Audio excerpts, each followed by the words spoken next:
Never run out of battery again with the INIU portable charger, the slimmest 10,000 milliamp hour power bank that keeps your devices charged on the go. Stay powered up wherever you go.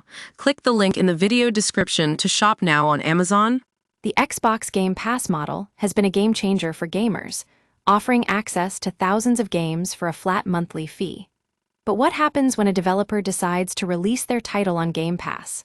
Well, we've got the latest scoop from Raccoon Logic Studios lead dev Alex Hutchinson, who's sharing his concerns about the service's impact on game sales and financial struggles. According to Hutchinson, content has been devalued by Game Pass, leading to less full game sales and lower profits. He believes that Day 1 Game Pass releases are the main culprit behind this trend, where players get hooked on games through subscription services rather than buying them outright. This, in turn, can result in studios struggling to make ends meet. The goal of releasing Revenge of the Savage Planet on Game Pass was to balance discoverability with sales, but it seems that hasn't quite worked out as planned. Hutchinson notes that while the game has been successful, most of its player traffic comes from Game Pass rather than individual purchases. This raises questions about whether games will ultimately sell well if they're available on Game Pass or not.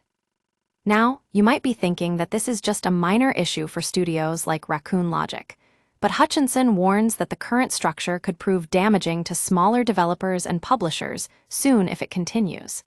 He suggests switching over to a system akin to how movies would first come out in theaters, then head to DVD, TV, and streaming services 1 year later. But before we get too caught up in the doom and gloom, let's not forget that Game Pass has been a boon for Xbox fans like us. It brings incredible value to its members, especially when money is tight and you don't have room in your budget for new games. Xbox Central's own Xbox Game Pass Ultimate subscription has been a lifesaver for many of our team members. So, what's the takeaway from this story?